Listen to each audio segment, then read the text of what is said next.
Nah, pada kesempatan kali ini saya ingin membahas beberapa latihan soal saja terkait bab pertama ini, yaitu atom dan molekul. Mari kita lihat sama-sama.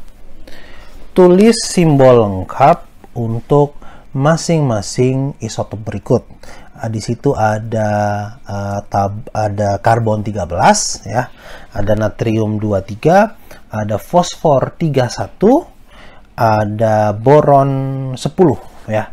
Nah, untuk menjawab soal ini kalian tentu perlu untuk melihat tabel periodik ya.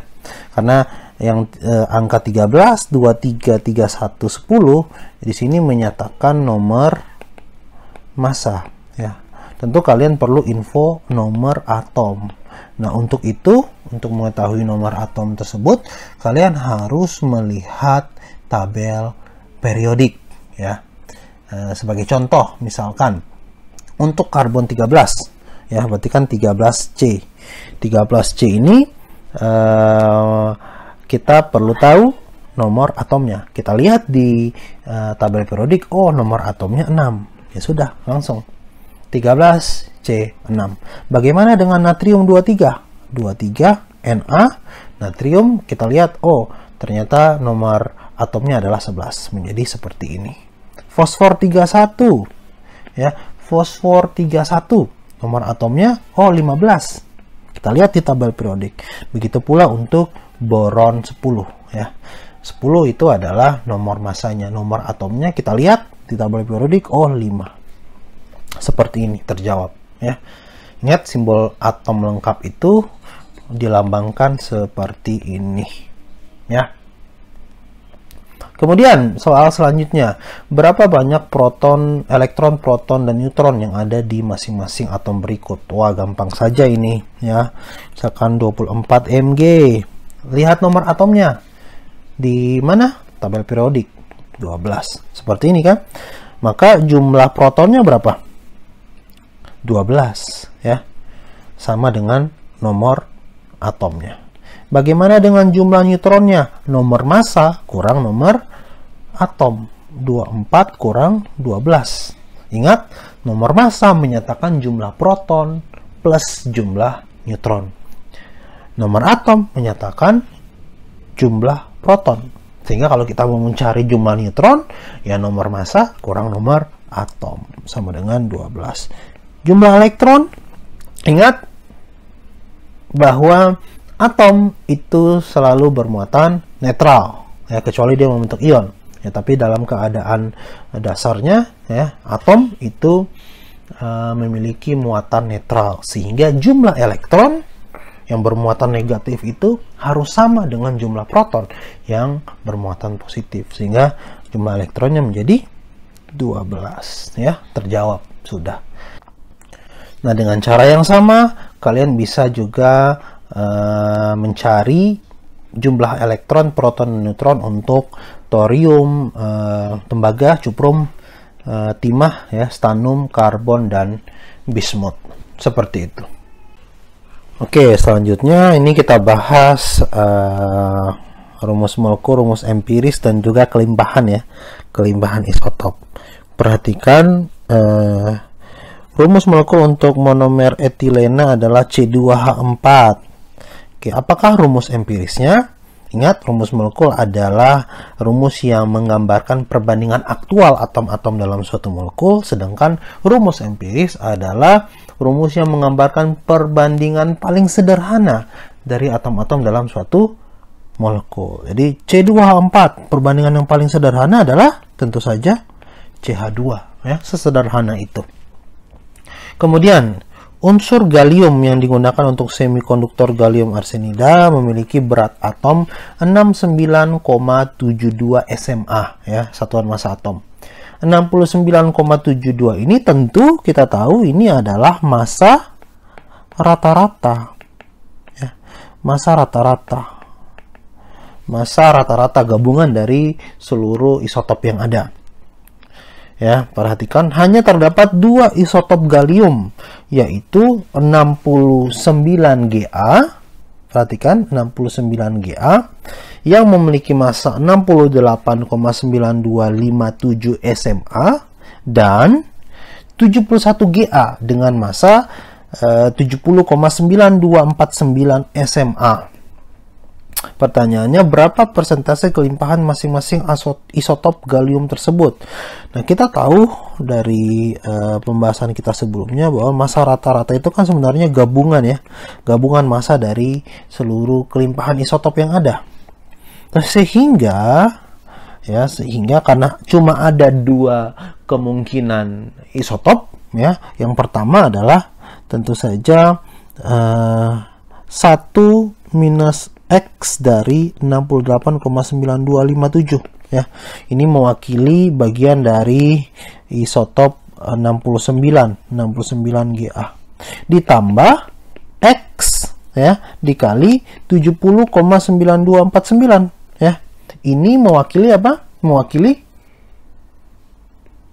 isotop 71Ga. Kenapa 1 minus X per X? Karena kan itu fraksi, persentase kan. 1 minus X tambah X ya kan 1, ya 100%.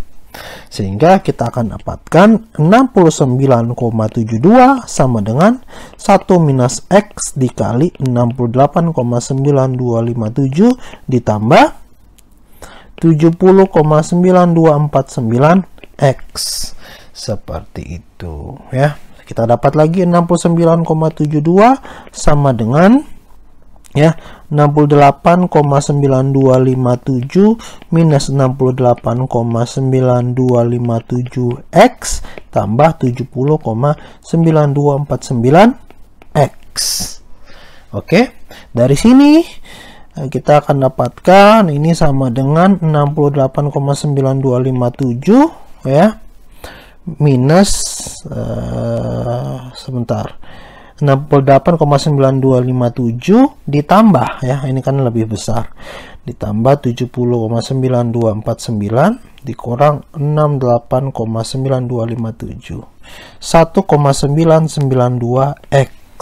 Oke, tentunya kita akan dapat 1,992X sama dengan 69,72 ya, 6,972 minus 68,9257. Kita akan dapatkan 0,7943 sehingga X menjadi 0,7943 dibagi 1,992. X-nya sekitar 0,398 ya, atau ini menjadi 39,8%. Ya, maka 39,8% adalah kelimpahan dari 71Ga, isotop 71Ga, dan kelimpahan dari isotop 69Ga adalah 100 minus 398 ya, 39,8 yakni 60,2% ya.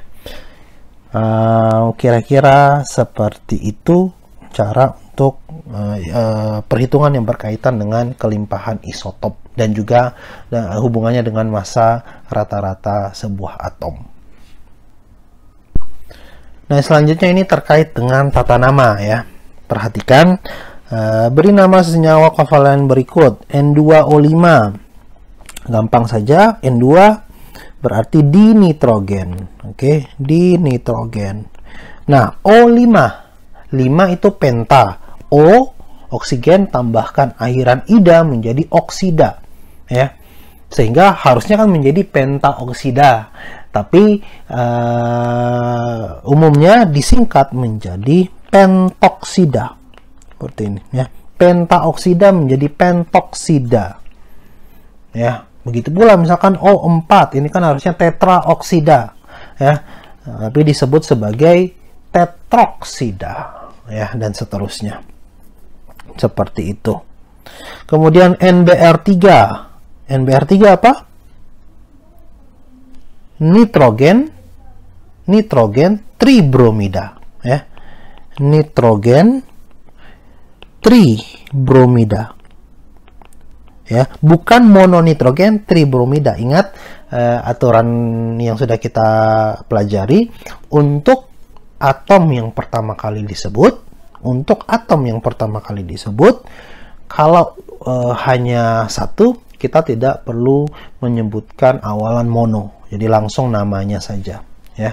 Sehingga nitrogen tribromida ini menjadi apa? Disulfur diklorida. Ini menjadi apa? Tetrafosfor, ya, tetrafosfor dekaoksida. Betul, 10 dekaoksida, tapi ditulis menjadi dekoksida seperti ini, ya. Seperti itu.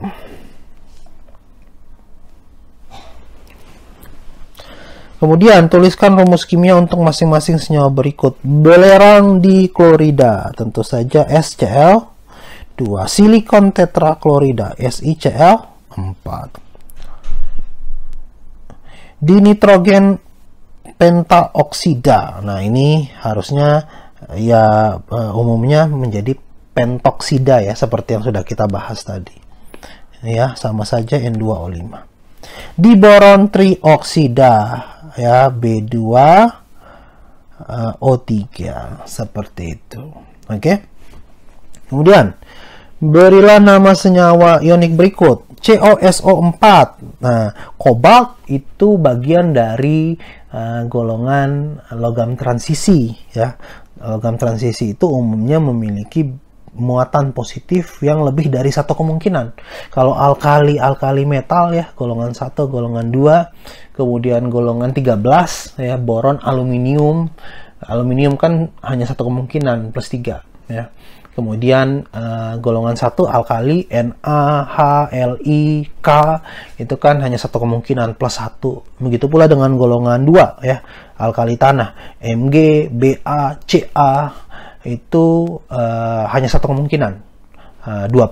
Tapi kalau kayak kobalt, itu dia punya lebih dari satu kemungkinan, ya. Sehingga kalau COSO4, kita harus identifikasi muatan positifnya. Sehingga SO4 sulfat itu kan -2, CO berarti +2, sehingga namanya menjadi kobalt 2, ya, sulfat, seperti itu. Besi juga sama kan, logam transisi.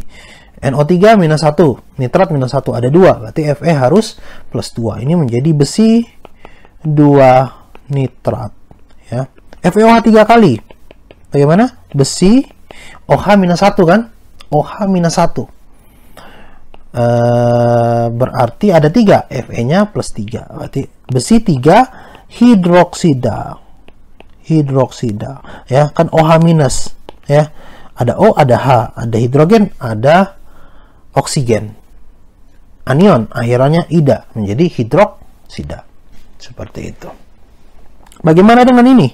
Kalsium alkali tanah, golongan 2, hanya punya satu kemungkinan muatan positif, yakni +2, sehingga menjadi kalsium ClO. Apa? Kalau ClO hipoklorit. Seperti ini. Oke. Nah, ingat bahwa untuk senyawa ionik itu kan tidak seperti senyawa kovalen yang kita harus sebutkan atau mengindikasikan jumlah dari spesies yang paling akhir. Kan ini kita tidak sebut sebagai kalsium dihipoklorit, kan tidak. Langsung nama anionnya saja, kalsium hipoklorit. Ini menjadi kalium hipoklorit. Ini menjadi natrium sulfida. Ingat, jangan sampai salah, jangan sampai dinatrium sulfida, karena ini senyawa ionik. Aturannya beda dengan senyawa kovalen. Ini menjadi natrium sulfida. Ya, sulfida. Sulfur kasih akhiran ida. Seperti itu.